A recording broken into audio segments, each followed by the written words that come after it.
All right. Good morning, good evening, good afternoon, guys. Welcome to another episode of Wake Up American. This is your daily American English pronunciation show where we help you to get into your 5 to 10 minutes of American English pronunciation practice in for today, because that's what it takes. Showing up, studying, consistently for 5 to 10 minutes every single day.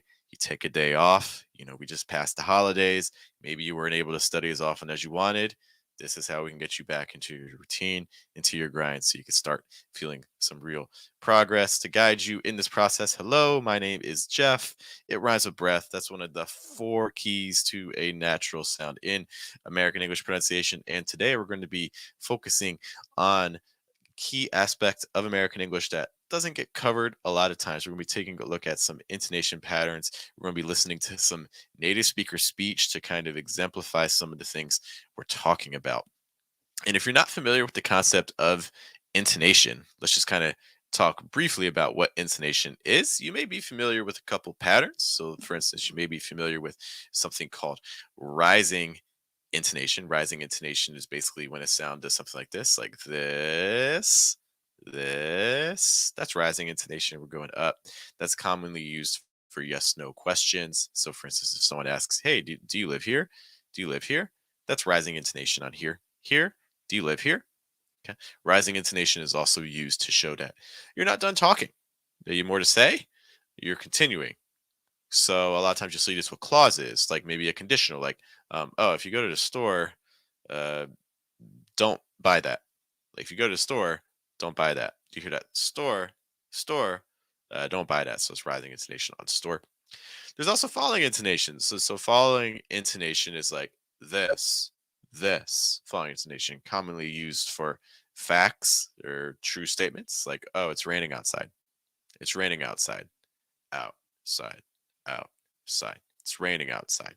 Okay, so that's used for just kind of a true statement situation. Also, it's used for information questions that start with, like how, what, when, where, why. So, for instance, oh, what do you do? What do you do? In that case, do has a falling intonation there.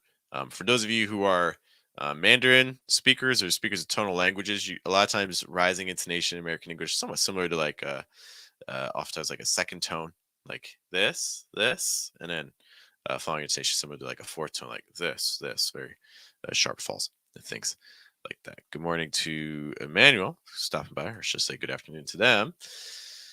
Okay, but there's a little bit more nuance to this too, right? So not everything is just going to be falling, and not everything is just going to be rising. There's also things that include more wavering, and something that if you start really paying attention to the speech of native speakers, you're going to find out that, oh well, I can't tell. Was that a rise or was that a fall? It kind of sounded like both. We have these situations where things might do a rise fall, like this, or the opposite. We might see things that do like a fall rise, like this. Okay, and this is helpful for conveying nuanced emotion. Like, for instance, see if you can get an idea of the difference between these two phrases. I sat on the chair, not the sofa. And I sat on the chair, not the sofa. What's the difference in meaning there? So that first one, I sat on the chair, not the sofa. That sounds a little bit more factual. That can even be a little bit angry potentially. I sat on the chair, not the sofa. That's pretty firm. Okay. But if you say something like, I sat on the chair, not the sofa, what that kind of implies is that something ended up on the sofa and you wanted it to be on the chair. And now you're like really frustrated. You're like, oh no, I really didn't want it there. Okay. And that's what that emotion, that intonation pattern is able to convey. Like, not the sofa, not the sofa, not the sofa. Like that again can convey some frustration. So wavering intonation, these sorts of like quivering patterns are really fundamental for expressing more complicated situations. Situations are conveying a little bit more emotion on part of the speaker very frequently. So I encourage you, when you're watching your favorite shows, when you're listening to native speakers talk, things like that. I encourage you to really kind of start picking up on this, seeing what you notice, and trying to, copy it, imitate it. I have a couple of quick examples, not like a ton of examples, but some things that I thought would be helpful to kind of go through. So give me a second. I'm going to share my screen with you all, and I'll share my sound too. So it would be helpful if I just share my screen. Give me one moment, and you should all see this in about a moment.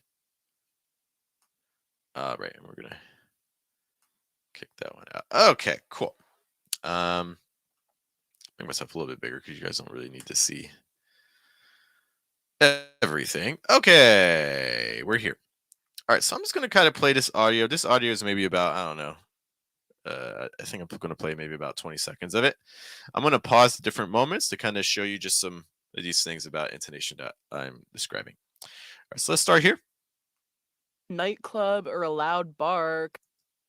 Listen to how she says the word bar here. Nightclub or a loud bar. She's not saying bar, like falling intonation, right?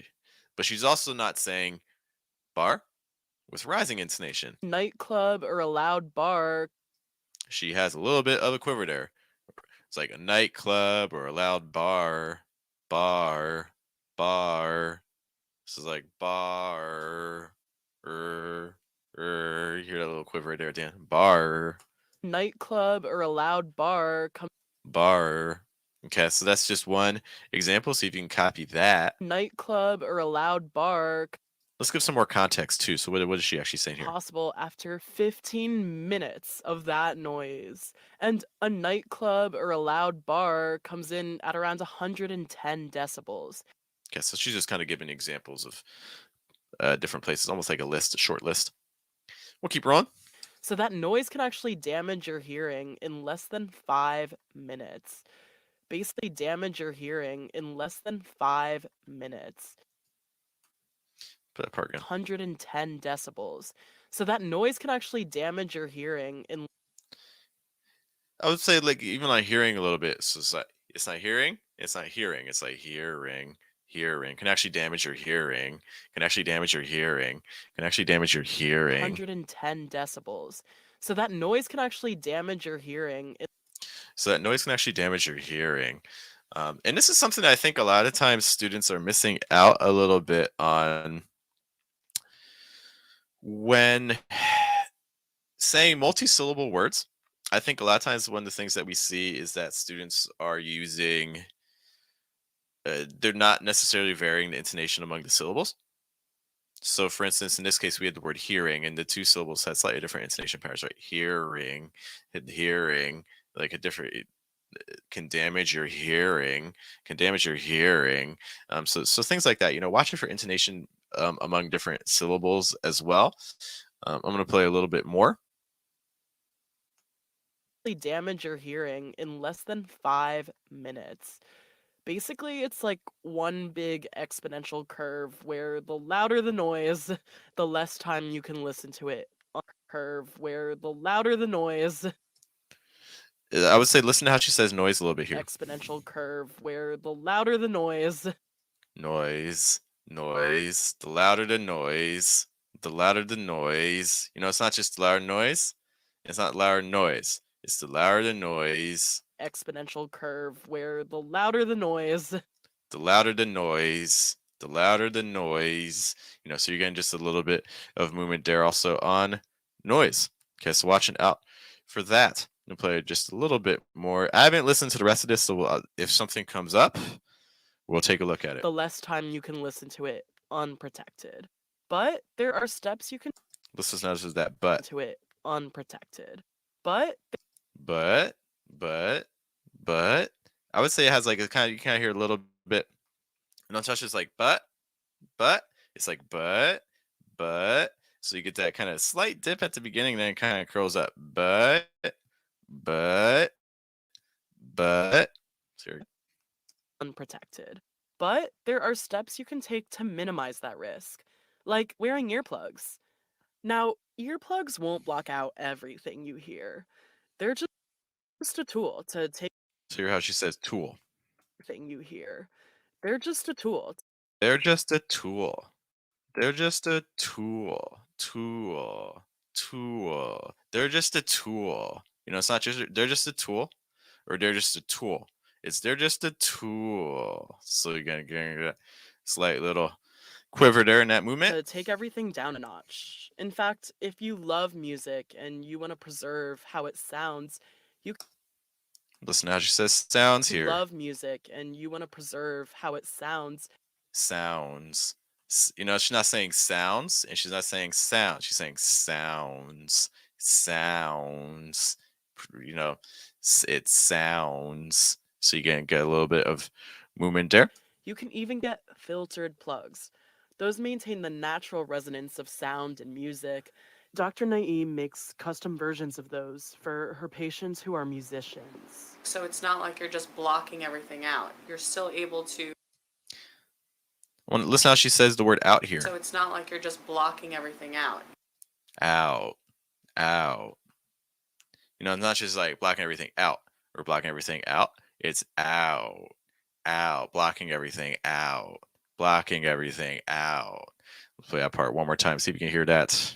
So it's not like you're just blocking everything out. You're still able to listen to the sounds around you, play your music, get the feedback from the audience, but it's still protecting what we have. Yeah. Okay, so those are just some quick native speaker examples. I do see we have a question here from Emmanuel. Give me a second just to get all this situated once more. And so Emmanuel asks us, hey, can you say the word good with different types of intonation for different meanings? Okay. So let's do like a real quick sample conversation, then we'll all head out joyously into our day.